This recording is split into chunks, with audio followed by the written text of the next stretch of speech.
श्री हरिवंश। जय जय श्री वृंदावन श्री वनचंद। जय जय राधा वल्लभ श्री हरिवंश। जय जय श्री वृंदावन श्री वनचंद्र। जय जय राधा वल्लभ श्री हरिवंश। जय जय श्री वृंदावन श्री वनचंद। जय जय राधा वल्लभ गुरु हरिवंश। जय जय गुरु वृंदावन गुरु वनचंद। जय जय राधा वल्लभ हित हरिवंश। जय जय हित वृंदावन हित वनचंद। जय जय राधा वल्लभ प्यारो हरिवंश। जय जय प्यारो वृंदावन प्यारो वनचंद। जय जय राधा वल्लभ प्राण हरिवंश। जय जय प्राण वृंदावन प्राण वनचंद। जय जय राधा वल्लभ जीवन हरिवंश। जय जय जीवन वृंदावन जीवन वनचंद। जय जय राधा वल्लभ सर्वस्व हरिवंश। जय जय सर्वस्व वृंदावन सर्वस्व वनचंद। जय जय राधा वल्लभ हित हरिवंश। जय जय हित सेवक रस कनियवतंश। जय जय हरिवंश। जय जय हरिवंश श्री हरिवंश। जय जय हरिवंश। श्री राधा वल्लभ लाल की जय हो। जय जय श्यामा जय जय श्याम। जय जय श्री वृंदावन धाम। जय जय श्यामा जय जय श्याम। जय जय श्री वृंदावन धाम। पावन राधे तेरो नाम। पावन राधे तेरो नाम। पावन श्री वृंदावन धाम। पावन श्री वृंदावन धाम। जय जय श्यामा जय जय श्याम। जय जय श्री वृंदावन धाम। मेरी श्यामा मेरो श्याम। मेरो श्री वृंदावन धाम। प्यारी श्यामा प्यारो श्याम। प्यारो श्री वृंदावन धाम। यह जोरी अभी चल अभिराम। यह जोरी अभी चल अभिराम। हृदय विराजहु आठों याम। हृदय विराजहु आठों याम। जय जय श्यामा जय जय श्याम। जय जय श्री वृंदावन धाम। राधा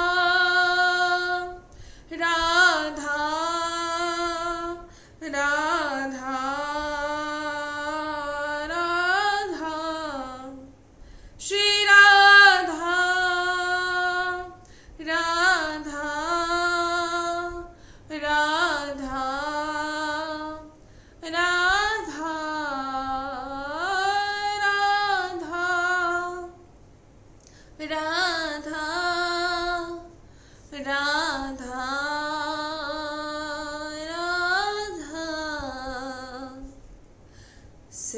सहज स्वभाव पर्यो नवल किशोरी जो को मृदुता दयालुता कृपालुता की राशि है।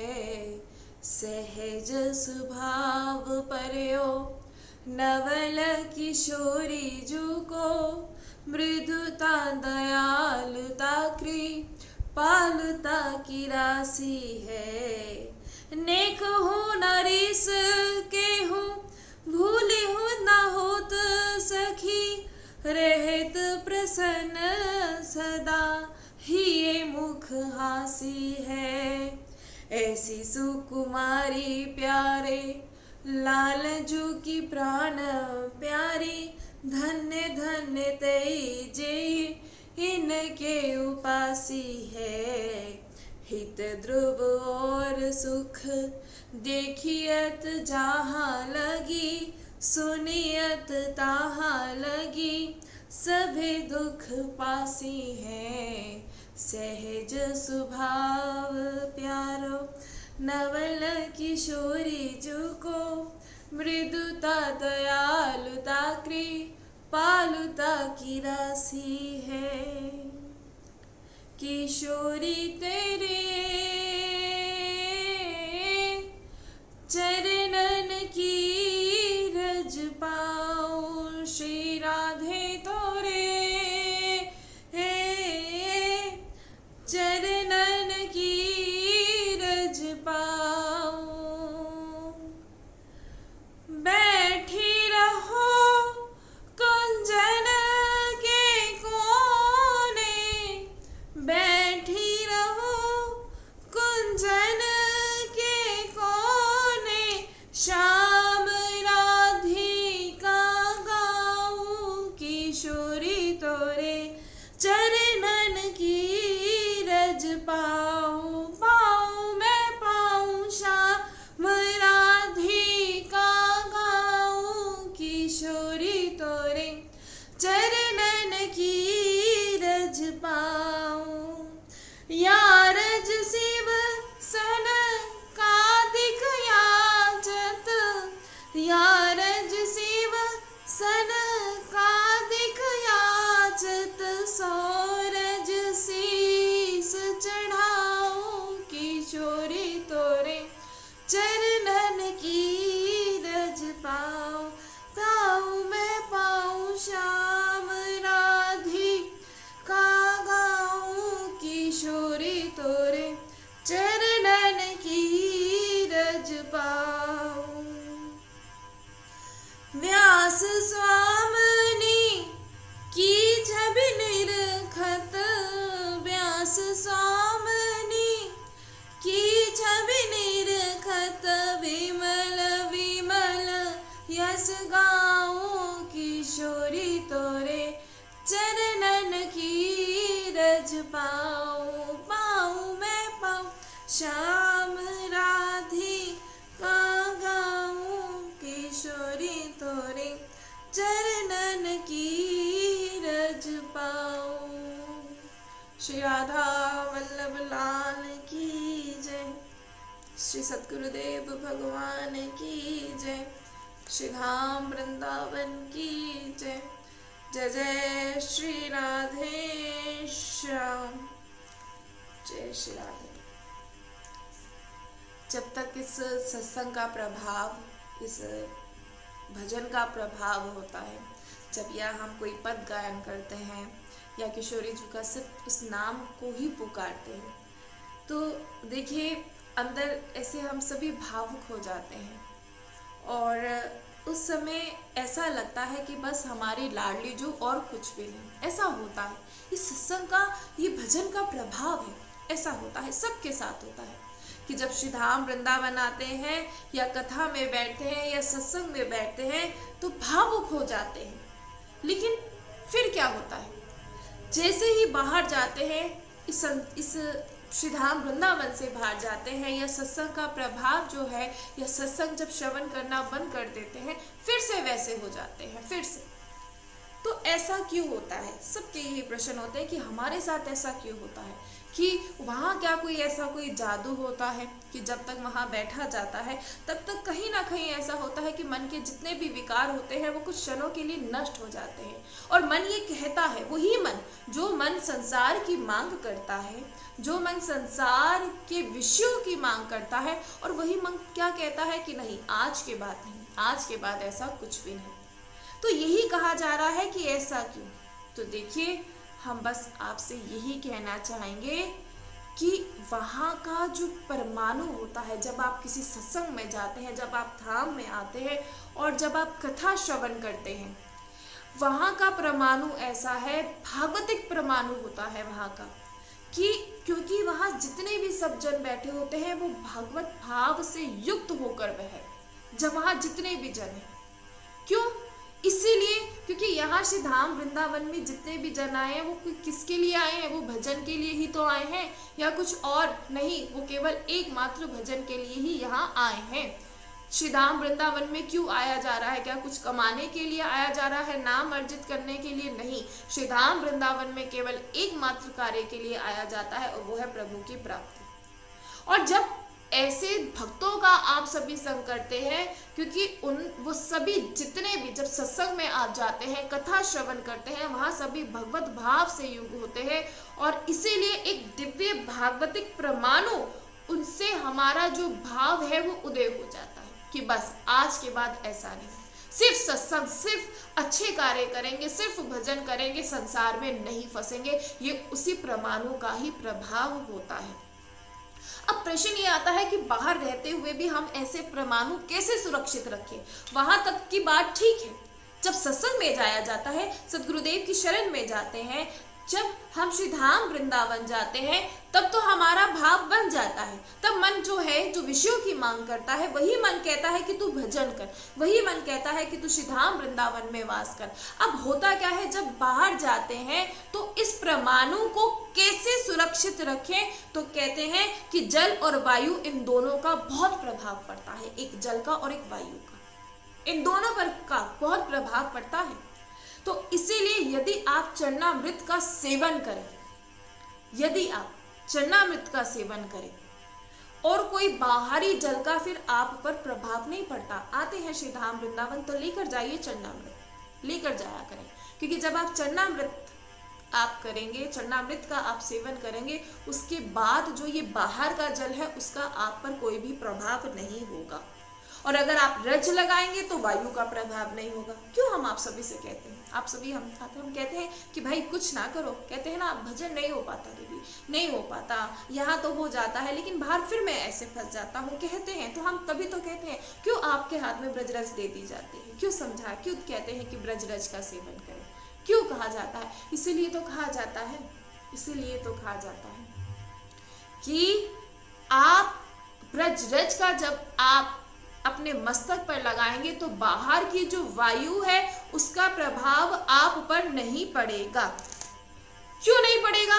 क्योंकि हमारा जल और वायु दोनों किसकी हो गई? वृंदावन की हो गई। आप यहाँ से चरणामृत ले जाते हैं, वो वृंदावन का है, और आप यहाँ से रज ले जाते हैं, वो वृंदावन का है। तो जब जल और वायु दोनों ही वृंदावन की हुई, तो आप हमें एक बात बताइए, फिर आप जो हमसे प्रश्न करते हैं, कहते हैं कि क्यों ऐसा होता है कि बाहर जाते ही मेरा ऐसा हो जाता है, मैं फिर से मेरा मन जो वृंदावन में आके कहता है कि तू भजन कर, जो वृंदावन में आकर कहता है कि तू केवल प्रभु का नाम जप कर, क्यों बाहर जाकर ऐसा हो जाता है? जल और वायु के प्रभाव के कारण। अगर जल यहाँ से आप चरणामृत ले जाएं और यहाँ से रज ले जाएं तो दोनों ही जल और वायु दोनों ही वृंदावन की हो जाएगी।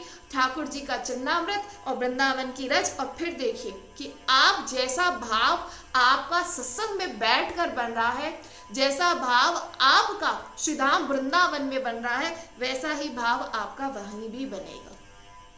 ये अब करके देखिएगा आप सभी। और क्या होता है कि सब कहते हैं कितने दिनों तक करना है, क्या करना है? अरे हम तो ये कहते हैं कि जैसे एक सांस के बिना हम नहीं रह पाते ना, ऐसे एक सांस के बिना हम अपने प्रभु के बिना ना रह पाए। कि ये चरणामृत है, हमारे ठाकुर जी का चरणामृत है, इसे हमें लेना है। ये रज है, जब तक रज ना लगे, ऐसा लगे कि ऐसा कहा जाता है ना कि ब्रज रज, हमें एक आदत हो जानी चाहिए। देखिए हम ये ब्रजरज की ये तिलक की ऐसी आदत है कि बिना तिलक के नहीं, बार बार तिलक, बार बार तिलक, बिना तिलक के नहीं। तो ऐसा आपको हो जाना चाहिए, लाइए ऐसा प्रभाव। कैसे कहते, क्यों नहीं हो पाता? कीजिए ना, करना तो आपको है। प्रभु की कृपा, बार बार कहते हैं प्रभु वृंदावन तक ले आए, इससे बड़ी बात कोई भी नहीं हो सकती, इससे बड़ी कृपा। अगर वृंदावन बुला लिया ना, फिर याद रखिएगा अब प्रभु के पास कुछ नहीं है, अब प्रभु के पास कुछ नहीं। प्रभु ने वृंदावन दे दिया, इससे बढ़कर कुछ नहीं। प्रभु ने जिब्या पर श्री राधा नाम दे दिया, इससे बढ़कर कुछ नहीं है। अब मत मांगिएगा उनसे कुछ, अब मत मांगिएगा, सब कुछ दे दिया आपको, सब कुछ। प्रभु का, हमारे ठाकुर जी का क्या है? उनका सर्वस्व श्री राधा है, और श्री राधा ही आपकी जिब्या पर दे दिया, इससे बड़ी बात क्या हो सकती है? इसलिए इस बात को आप सभी जानिए। अगर चाहते हैं कि जैसा भाव हमारा सत्संग में बैठकर, जैसा भाव हमारा कथा में बैठकर होता है, ऐसा ही भाव हमारा बाहर कैसे हो, तो उसके लिए आज आपको 2 उपाय बताए हैं। एक चरणामृत और दूसरा वृंदावन की रज। लेकर जाइए ठाकुर जी का चरणामृत, श्री राधा वल्लभ लाल जी का चरणामृत, सदगुरुदेव भगवान का चरणामृत लेके जाइए, और फिर देखिए कैसी कृपा होती है, कैसी कृपा होती है।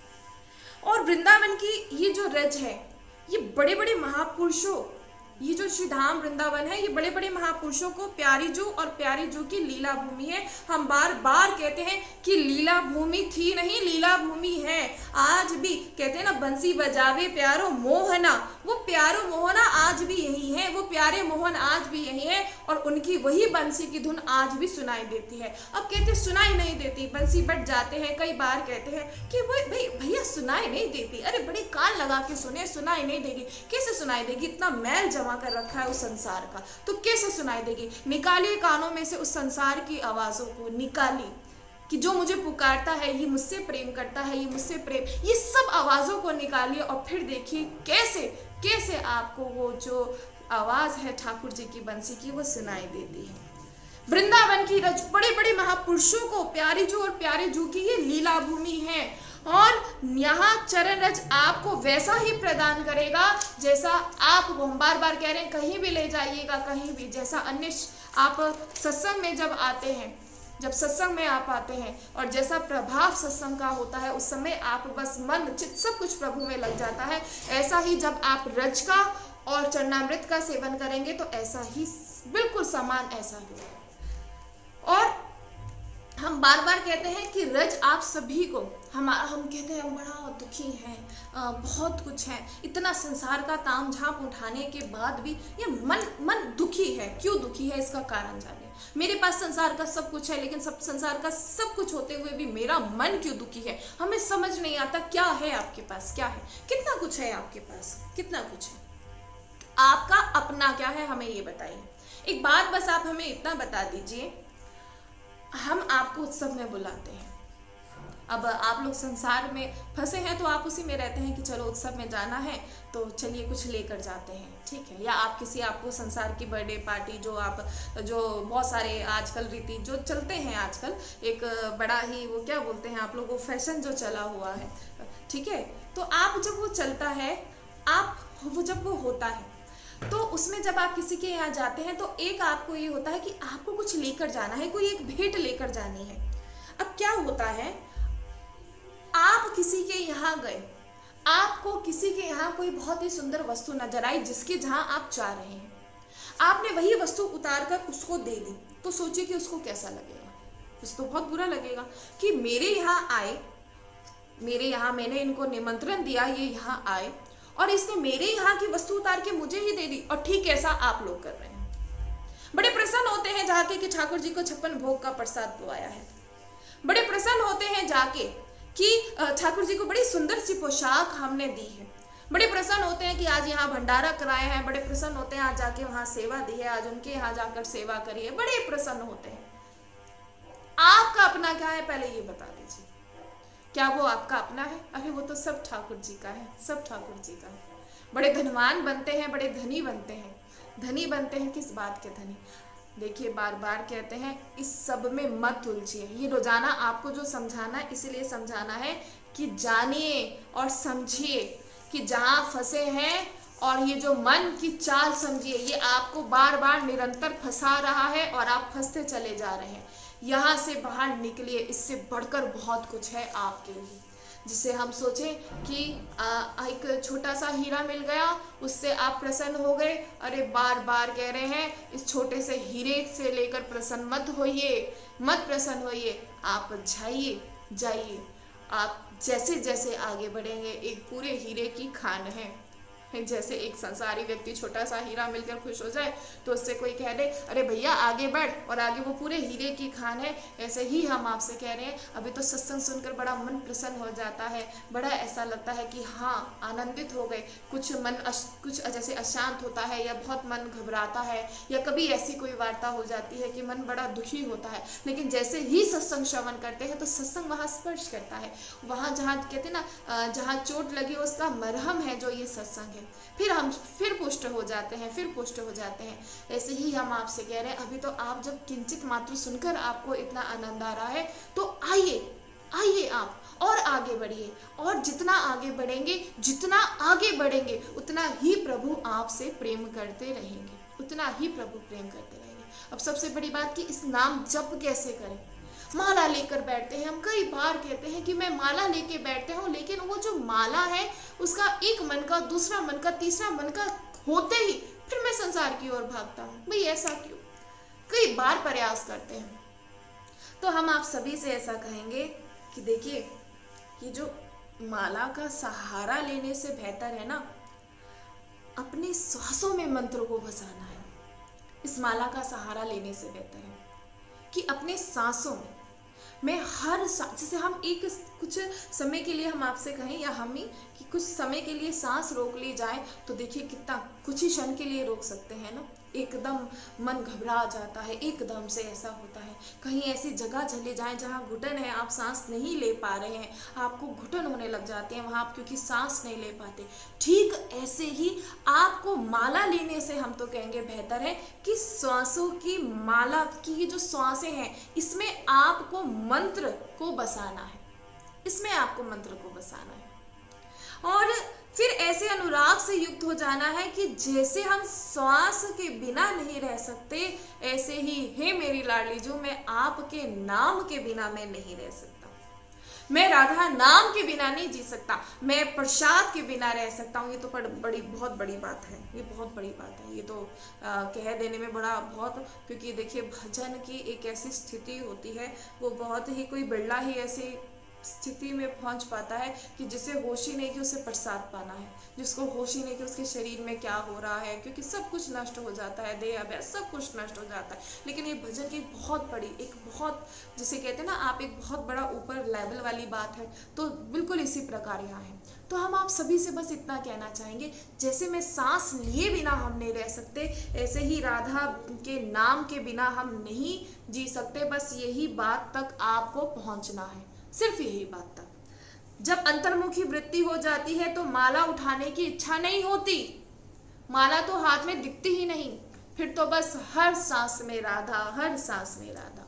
हम बार बार कहते हैं कि जहाँ एक माला ना करो तो फिर विक्षेप सा लगता है, और जिनका जी प्रवेश हो चुका है इस स्थिति में, वो शायद समझते होंगे कि जब ना इसकी आवश्यकता नहीं होती, माला की आवश्यकता नहीं होती, बस नाम जब ऐसे ही सांसों पर ही चलता है।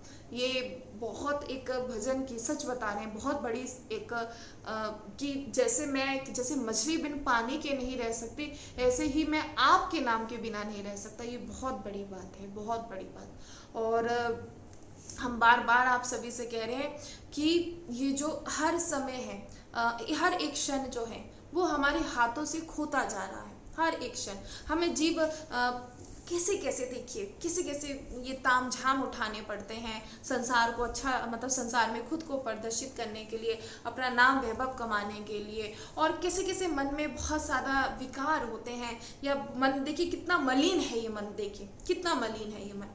अपने मन से कभी खुद पूछिए कितना मलिन है, कैसी कैसी भावना मन में आती है, मतलब सोच के भी ऐसा लगता है कितना मलिन है ये मन। देखिए क्या कभी आप कभी देखिए, क्या हम स्वस्थ हैं? कभी खुद को देखिएगा। हमें यहाँ आईने में नहीं देखना, हो सकता है ये शरीर स्वस्थ लगे, बहुत सुंदर लगे, अच्छे लगे, दिखने में अच्छे खासे लगे, बहुत सुंदर लगे, और आजकल तो वो बहुत तामझाम लगाकर बहुत अच्छे से बन के सुंदर सा बना जा सकता है। लेकिन हम आपसे कहीं बस यही कहना चाहेंगे कि देखिए अपने अंतर्मन को कि क्या वो पुष्ट है, कि क्या वो स्वस्थ है, जो आपको स्वस्थ दिखा रहा है, क्या वो वास्तविक में स्वस्थ है? कभी देखिएगा भाई अंदर, कभी देखिए, झांक के देखिएगा। कहते कैसे बैठ जाइएगा और पता लग जाएगा, बैठिएगा और फिर जानेंगे। हम तो कहते हैं डूबे रहे उस नाम में। अगर आनंद चाहते हैं ना जीवन में, तो डूबे रहे उस नाम में, हर समय हर क्षण। ये माला की गिनती नहीं, हम 21 माला, 11 माला, 16 माला, हम इस पर हम तो भैया प्रयास करते हैं कि हर क्षण आपका नाम हो। माला मैंने तो आज तक कभी नहीं गिनी माला कि मैं कितनी माला करता हूँ, नहीं, मैंने तो आज तक नहीं गिनी। हम तो आज तक नहीं गिनते कितनी माला होती है, आज तक नहीं। हमारा तो बस हर क्षण रहता है कि हे नाथ, मैं बस आपका ही भजन करता हूँ।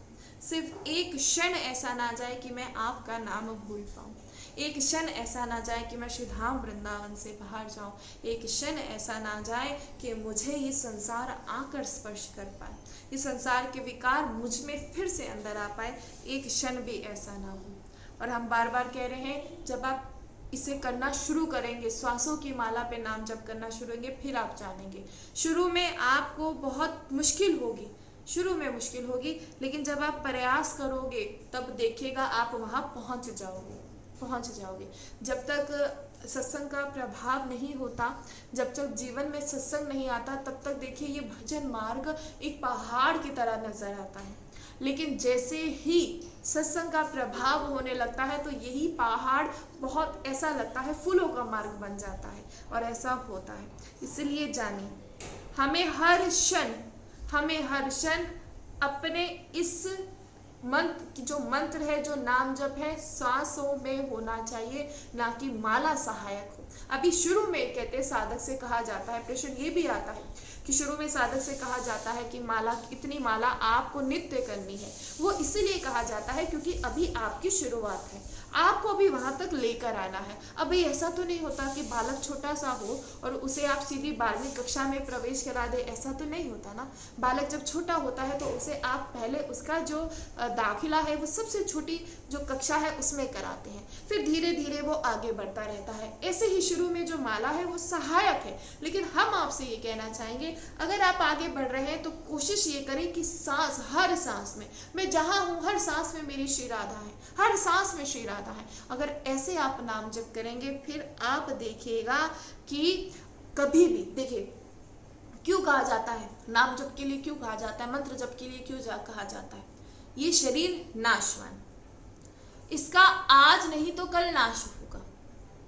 अगर जिब्या पर राधा नाम होगा, सोचिए जरा, अगर जिब्या पर आपकी राधा नाम होगा, तो वो राधा नाम अब अंतिम समय में, जिसकी जिब्या पर राधा नाम हो, तो उसे निकुंज में ही तो प्रवेश मिलेगा। अब अगर अंतिम समय में आपका ध्यान कहाँ है, एक वो बड़ा ही बहुत सुंदर कहानी सुनते हैं। आज तक हम क्या सुनते आए, हम हमारे जो बड़े बूढ़े थे, तो उनके मुख से, हमारे माता पिता जो थे, उनके मुख से हम एक कहानी सुनते थे।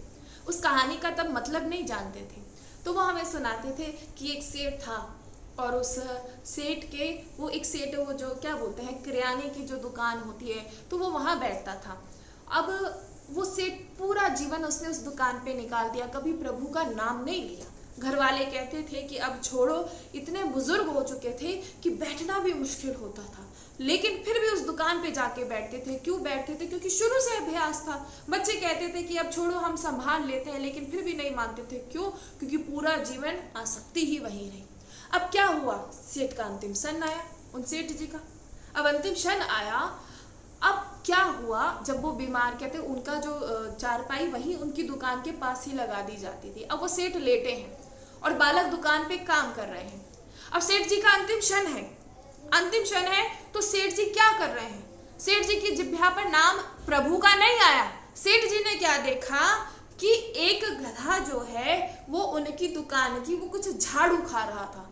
तो सेठ के मुख से क्या नाम आया, ना वो बच्चों की तरफ देख रहा है, ना कुछ उसकी, क्योंकि दुकान पे ही उनकी आसक्ति थी। और अंतिम क्षणों में वो क्या बोल रहे हैं, गधा गधा गधा, बच्चों को इशारा करके कि गधा गधा गधा, बस इतना कहा। और बाद में कुछ समय बाद अब क्या होता था, वही सेठ उसी गधे के जीवन उनको मिला, उसी गधे के शरीर में आए और अपनी ही दुकान पर जाते थे। और जब दुकान पर जाते थे, वही बच्चे जो लाड़ लड़ाते थे, वही बच्चे उस गधे को, यानी सेठ जी को, झाड़ू से मारते थे। अब आप बताइए, हम इसलिए तो कहते हैं, क्यों हर समय आपसे कहते हैं कि नाम। अब पहले हम ये कहानी समझ में नहीं आती थी, लेकिन अब समझ में आई कि इस कहानी का मतलब क्या होता था। कि भैया हर समय जिब्या पर नाम होना जरूरी है। अगर प्रभु का नाम नहीं होगा, हम नहीं जानते कि अंतिम क्षण क्या होगा। अब शरीर से राग होगा, अगर शरीर में कोई रोग हो गया तो हाय हाय ये शरीर, हाय ऐसा रोग करते रहेंगे, तो अंतिम समय में भी ये शरीर का ही राग जाएगा, फिर फंसेंगे इसमें। अगर कहीं आसक्ति होगी कि मेरे प्रिय, मेरे प्राण प्यारे, कौन आपके प्रिय? हमारे तो प्राण प्यारे हमारे श्यामा श्याम है। अगर हमारे प्राण प्यारे हमारे बाल बच्चे हुए ना, या ये संसार हुआ, तो आप इसमें आके फंसेंगे ही फंसेंगे। कोई आपका नहीं। अगर आपका अपना होता, हम तो इतना कहेंगे, जब ये शरीर से ये आत्म तत्व जब होता है, जब आत्मा निकल जाती है, ये शरीर रह जाता है, तो वही आपके प्यारे होते हैं, जो जाके कुछ क्षण, ज्यादा दिनों तक आपके शव को कोई रख सकता है? कोई नहीं रखता, उठाकर जला दिया जाता है। कुछ दिनों के लिए आंसू प्रवाहित करते हैं, कुछ दिनों के लिए अश्रु प्रवाहित होते हैं, लेकिन फिर वैसे हो जाते हैं, फिर वैसे हो जाते हैं। इसलिए हम तो यही तो समझाना चाह रहे हैं कि हर सांस में आपके प्रभु का नाम होना बहुत जरूरी है। हर सांस में। मैं अगर जीऊं तो राधा, मैं जीऊं तो राधा, मैं उठूं तो राधा, मैं सांस लूं तो राधा। इसलिए इस बात को आप सभी जानिए। माला के अभ्यास से मत रहिएगा कि बस माला का अभ्यास है तो भजन रुक जाएगा। इसलिए हम बार बार कह रहे हैं कि मेरा ये नियम है, मैं 50 माला करती हूँ, मेरा ये नियम है, मैं 2 घंटे सुबह, 2 घंटे बाद, चलो अब जो बीच में समय है उसमें मनोरंजन कर लेते हो। अब ये बीच के समय में क्या उसमें आपका शरीर का नाश नहीं हो सकता? उस बीच के समय में बताइए जरा आप हमें। या आप जानते हैं कि कब इस शरीर से आपको जाना है? कोई नहीं जानता। इसलिए कहते हैं जिब्या पर राधा राधा राधा राधा राधा राधा रटते रहिए। सावधान कर रहे हैं, हमसे बार बार कहते हैं कि दीदी आप, कल ही हमारे पास फोन आया कि आप तो बिल्कुल ऐसा बोलते हैं, और कि कोई बिल्कुल आपको किसी से वो नहीं। सच में हमें किसी से कोई वो नहीं। हम बार बार कहते हैं, हम इसलिए नहीं बैठे हैं आप लोगों के लिए कि यहाँ कोई आए हमसे मिले या हमारा नाम हो। हम बार बार कहते हैं हम इसलिए नहीं बैठे, हम तो सत्य बोलेंगे, साफ सीधी बात है, सच बताएंगे। अच्छी अच्छी बातें करके आप लोगों को रिझा लेना, हमें ये काम नहीं करना, हमें ये काम नहीं करना, ना हमें ये काम आता है और ना हमें करना है। हम तो आपको सत्य बता रहे हैं कि भाई आ जाइए, ये मार्ग है, चल लीजिए, यहीं आपको ठाकुर जी मिल जाएंगे, यहीं प्रिया प्रीतम मिलेंगे। बस उसके लिए कुछ निवारण है जो बता दिए जाते हैं। इसलिए इस बात को हम बार बार समझा रहे हैं और आप सभी को ये जानना पड़ेगा। अगर माला के अभ्यास पे रहेंगे, माला के ऊपर रहेंगे, तो ये मंत्र चलना फिर मुश्किल हो जाएगा। तो आप खुद ही देख लीजिए। अगर हम झूठ कहते हैं तो आप देख लीजिए, लेके बैठिए माला को, एक मन का, दूसरा मन का, तीसरा मन का, चौथा मन का, 5वें मन के पे फिर संसार पे भागोगे। और ऐसा होता है। हम झूठ नहीं कह रहे, हम सच कह रहे हैं। इसलिए बस प्रभु का नाम हर समय जिह्वा पर गए। कुछ नहीं आता, जल और वायु, जल यहाँ का चरणामृत, ठाकुर जी का चरणामृत, श्री राधा वल्लभ लाल जी का चरणामृत, सदगुरुदेव भगवान का चरणामृत लेकर जाइए, और ब्रज रज इन दोनों का, क्योंकि जल और वायु अगर वृंदावन की होगी तो जैसा सत्संग सुनकर भाव आ रहा है वैसा हर समय रहेगा। और बार बार समझा रहे हैं कि श्री धाम वृंदावन अवश्य आए, बार बार समझा रहे हैं श्री धाम वृंदावन आए और यहाँ की रजरानी, ब्रजरानी, यहाँ की ललता रानी, इन सब का सेवन करें, यहाँ आके दर्शन करें, बैठ जाइएगा किसी कुंज के कोने में, और श्याम राधिका, जय जय श्याम, जय जय श्याम, बस हे मेरी लाडली जू, बस ऐसे पुकारते रहिएगा। बड़ी करुणामयी सरकार है, कोई नहीं जानता कब आकर किस पर कृपा कर देती है, कोई नहीं जानता। इसलिए आप सभी से हमारी प्रार्थना है कि आप सभी श्री धाम वृंदावन अवश्य। श्री राधा वल्लभ लाल की जय हो।